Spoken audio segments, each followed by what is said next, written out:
Yago se bakobaza ni serie yago zayo imikino uba abafana bayago baravuga ngo disi yicisha bugufi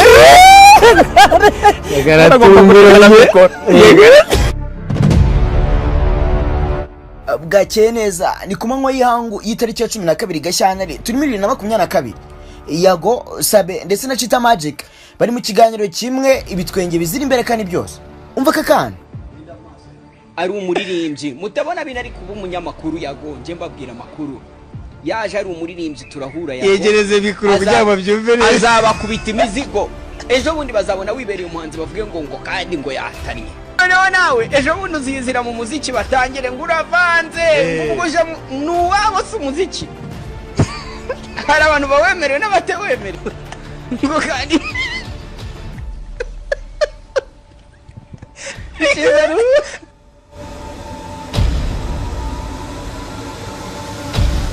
DJ Phil Peter araganira na Yago kuri Yago TV show imbona nkubone, baravuga byiza rwose nk'ibifi binini mu myidagaduro y'inaha dukwiye gushyira hamwe mu kuzamura imyidagaduro y'inaha. Byaje kugenda bite ngo aba bagabo dukurikira turi benshi uyu munsi baba bari ku mpande zitari zimwe?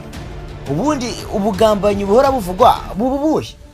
Uburozi, gutegwa imitego hagambiriwe kugushwa mu cyaha, gukorwa inkuru zibeshya hagamijwe guteranwa n'umuryango wawe bwite, hamwe n'indi myanda myinshi iri mu cyitwa showbiz, byasunikiye amazina aremereye nka Meddy kwisanga bavuye muri iyo showbiz.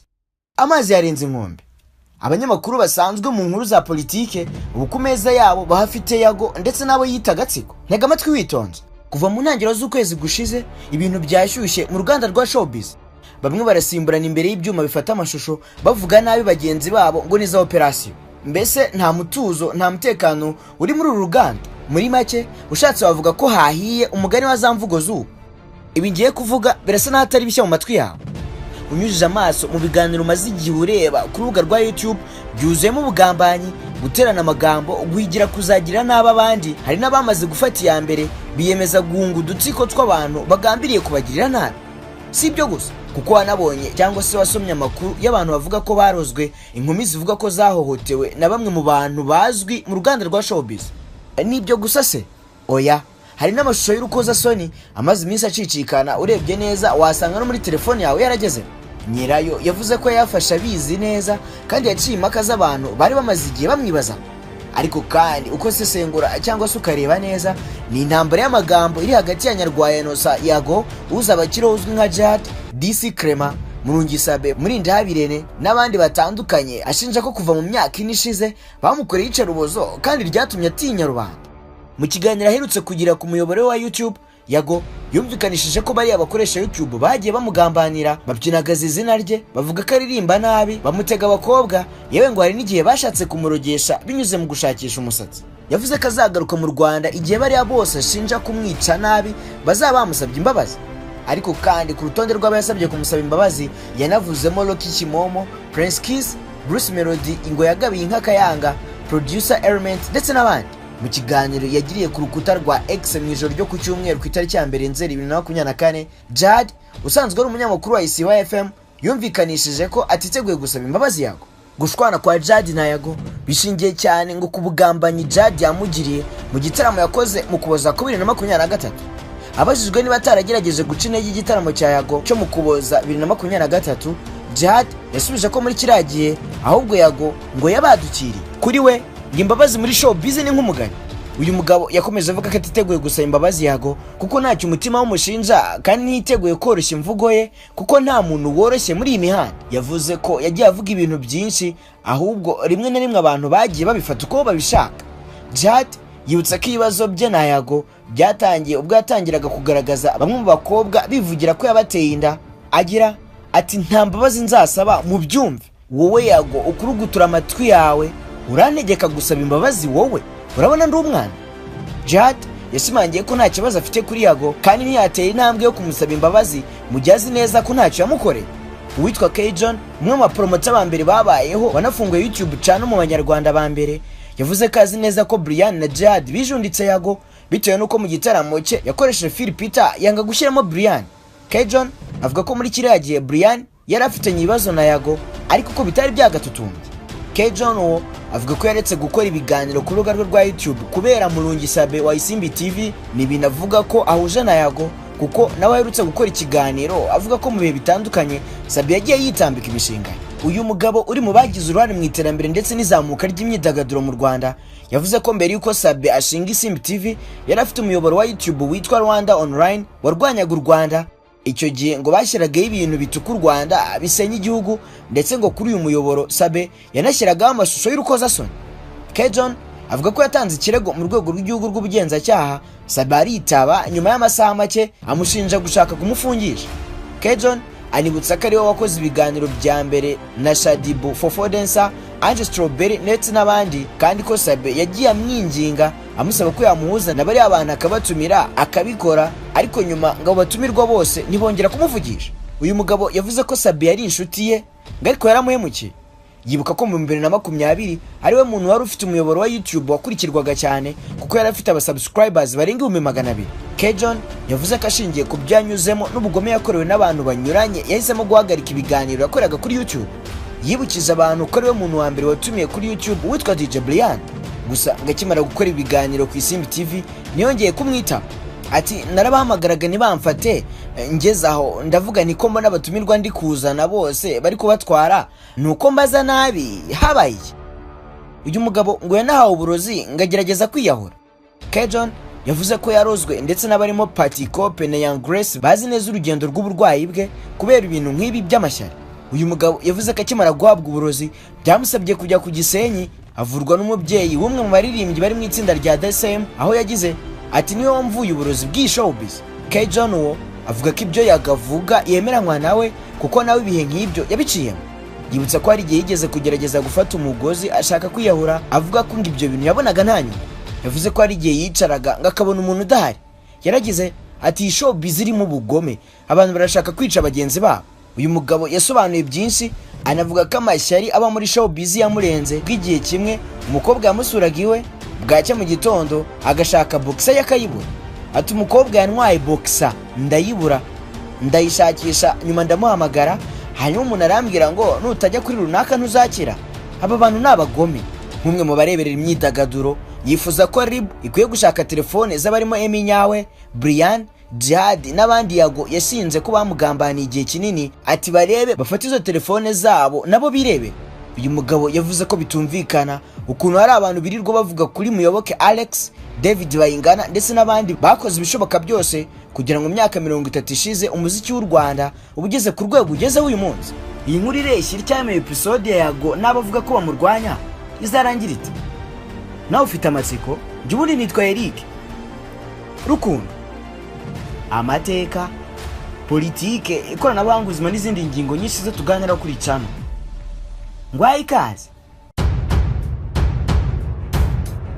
Ikibazo cy'ibicanwa ni kimwe mu bibazo bihangayikishije isi muri rusange. Buri wese ahava akagera kugira ngo arye bisaba ko haba habayeho guteka. Uburyo bwo gucana buragoranye. Gucana muri iyi minsi ntibyoroshye kuko ibiciro bigendanye n'ibicanwa byiyongera buri munsi uko bwije nuko bukeye. Hari kampani imwe yaje ari igisubizo mu gukemura ibyo bibazo byose, New Digital Quick Cooking. Aba bagukorera amashyiga meza ya kijyambere. Ni amashyiga meza adasanzwe urebeye ku isura yayo ndetse n'uburyo yakamo. Bashobora kugukorera ishyiga ryimukanwa ndetse n'ishyiga ryubakiye ahantu hamwe, rikozwe mu buryo bwiza kandi butangaje, rigatanga umuriro ku rwego wifuza, aho ushobora kuba wakongera volume cyangwa se ukayigabanya. Dore ikoranabuhanga musanga mw'iri shyiga rya Quick Cooking. Mw'iri shyiga ushobora gukoresha inshenga, amakara cyangwa se inkwi. Riba rikonsoma umuriro muke cyane nk'uko waba ucometse telefone, aho rishobora gukonsoma amafaranga 500 mu kwezi. Ni ishyiga riba rigizwe n'ifuru, icyokezo, imyanya yo gutekeraho bitewe n'iyo ushaka. Abakoresha amasafuriya manini ya za muvero namwe turabakorera. Akaba ari ishyiga ryakozwe rikanahimbwa n'Abanyarwanda. Dufite kandi muri gahunda kwigisha Abanyarwanda gukora iri shyiga ndetse ukiga gukora sudire. Ushobora kuduhamagara aho waba wibereye hose mu gihugu ndetse no hanze yaho, tukaba twaza tukagufasha. Naho abari mu mujyi wa Kigali ushobora kudusanga Kanombe mu Busanza, i Rwamagana ndetse na Kimironko hafi na gare. Ku bindi bisobanuro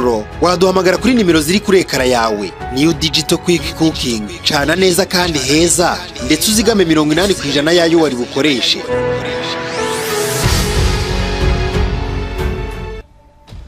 Ese na internet yahaye rugari buri wese? abazi neza umuziki mu myaka itambutse bumvikanye kenshi bavuga ko mu gihe cyabo bagerageje guhuza imbaraga no kwishakamo ibisubizo, ndetse umuhati wabo mu guteza imbere umuziki urigaragaza. Muri iyi myaka indirimbo z'abahanzi zumvikanye igihe kinini kuri radio na televiziyo, ndetse rimwe na rimwe byasabaga umuhanzi kuhigerera kugira ngo atange igihangano cye. Ibyo rero bitandukanye no muri iki gihe aho internet yahaye rugari buri wese, kuko umuhanzi ashyira hanze igihangano kikagera kuri buri wese mu buryo bworoshye. Reka tuvuge gato ku bugambanyi bwagiye bukorerwa ibyamamare bitandukanye mu bihe bitandukanye. Reka duhere kuri Yago. Muri 2019 uyu Yago ngo bamuteze umukobwa. Umunyamakuru usigaye ukora ubuhanzi nyarwaya Innocent uzwi nka Yago mu Kuboza 2023 yivugiye ku rubuga rwe rwa X ko yatezwe abakobwa benshi akabisimbuka. Yagize ati muri 2019 hari umuntu baho muri Amerika wishyuye amadolari 500 umukobwa ngaze turyamane amfata amashusho nambaye ukuri kandi mu mutwe wanjye ugaragaramo.